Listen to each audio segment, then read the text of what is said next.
মানবদেহ অত্যন্ত অত্যন্ত নয়, আমি বলবো সবচেয়ে গুরুত্বপূর্ণ জায়গা প্রতিটি মানুষেরই, যে আমরা বেঁচে থাকি এই মানবদেহের মাধ্যমেই। গতকাল 11ই মে একটি মামলা রুজু হয়েছে ধানমন্ডি থানাতে। মামলা নম্বর 8, তারিখ 11/5/2024, ধারা 326, 307, 420, 34 পেনাল কোড তৎসহ মানবদেহের অঙ্গ প্রত্যঙ্গ সংযোজন আইন 1999 ধারা 10-1 এবং 10-2, যে মামলাটির কমপ্লেইনেন্ট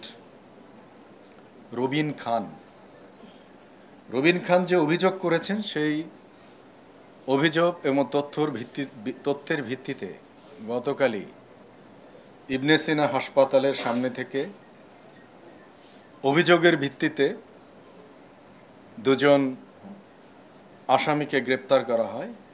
এই যে মামলাটি রুজু করা হয়, মামলাটির আসামির সংখ্যা এফআইআর নামীয় আসামি 6 জন এবং সেই সাথে অজ্ঞাত 10-12 জন। তদন্ত করার পরে অত্যন্ত লোমহর্ষক এবং অমানবিক কিছু আচরণের কার্যক্রম এবং বহিঃপ্রকাশ ঘটেছে বলে আমাদের কাছে প্রাথমিকভাবে প্রতীয়মান হয়েছে, এবং যে সম্পর্কে আমাদের সকলকে সজাগ থাকা প্রয়োজন, বিধায় আপনাদেরকে বিষয়টি আমরা বিস্তারিত অবগত করার চেষ্টা করব। প্রথমত, এই রবিন সে অত্যন্ত নিম্ন আয়ের মানুষ, অথবা আর্থিকভাবে অত্যন্ত দুর্বল জায়গায় একজন মানুষ। তার যেই দুর্বলতা পুঁজি করেই এই ঘটনাটি ঘটেছে। সে মিরপুরে গত 2023 সালের এপ্রিল মাসে জনৈক মাসুম নামে এক ব্যক্তির সাথে পরিচয় হয়। পরিচয় হওয়ার পর থেকে তার সাথে কয়েকদিন কথাবার্তা হয়। কথাবার্তা হওয়ার পরে তাকে বোঝানো হয় যে মানবদেহে 2টি কিডনি রয়েছে, এই 2টি কিডনির প্রয়োজনীয়তা অপরিহার্য নয়। তার কারণ আমাদের হার্ট একটি, লিভার একটি, সেটিতে চলে, এটি একটি হলেও চলে। কিছুদিন কথাবার্তা বলার পরে তাকে, আমি দুঃখিত, না, প্রথমে তার সাথে কথাবার্তা হয়, তাকে চাকরি দেওয়ার কথা বলা হয়, যেহেতু সে আর্থিকভাবে অনটনে ছিল, যে তাকে ভারতে তার ব্যবসা প্রতিষ্ঠান আছে, সে ব্যবসার জন্য নিয়ে যাবে।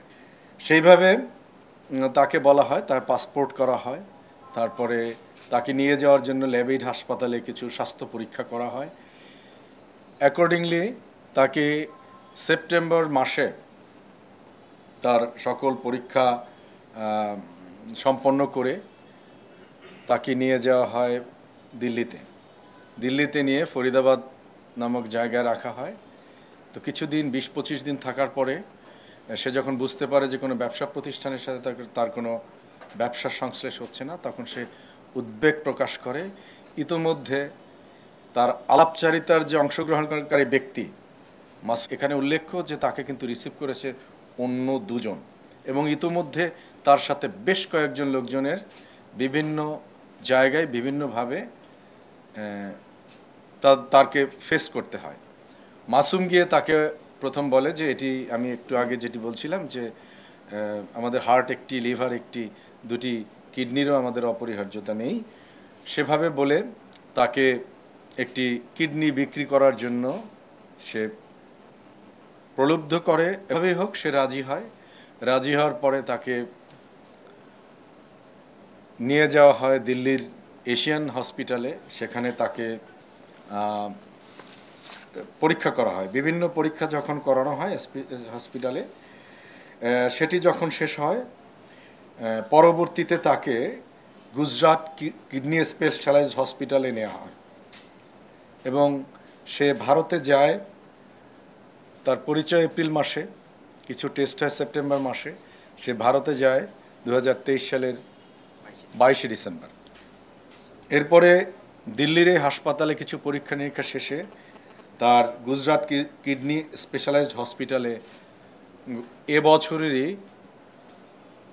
4 মার্চ তার বাম পাশের কিডনিটি তার অস্ত্রোপচারের মাধ্যমে খুলে নেওয়া হয় এবং এই রবিন গত 19/3/2024 তারিখে দেশে ফিরে আসেন।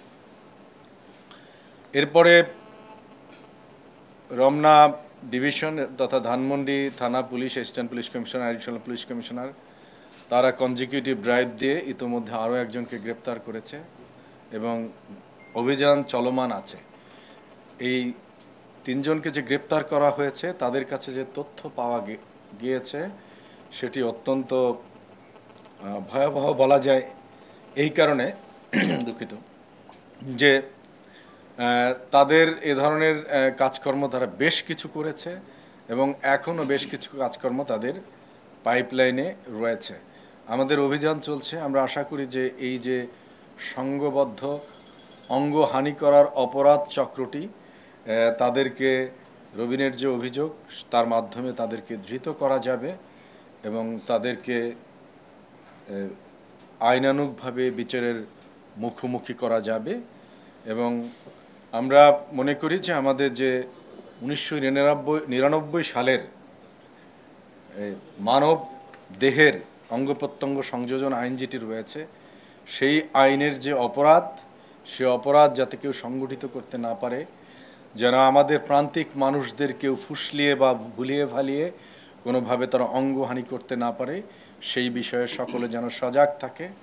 সকলের জননিরাপত্তা, জনশৃঙ্খলা সহ প্রত্যেকটি মানুষের তার দেহের যে নিরাপত্তা সেটিও যেন যথাযথ থাকে, সেটি আমরা প্রত্যাশা করি। এ বিষয়ে সকল মানুষের আমরা সচেতনতার প্রত্যাশা করি। আপনাদের মাধ্যমে আমরা চাই যে প্রতিটি মানুষ যেন দেশের প্রচলিত আইনের মধ্যে থাকে এবং তাদের স্বাস্থ্য এবং দেহের সুরক্ষা থাকে। সবাইকে ধন্যবাদ।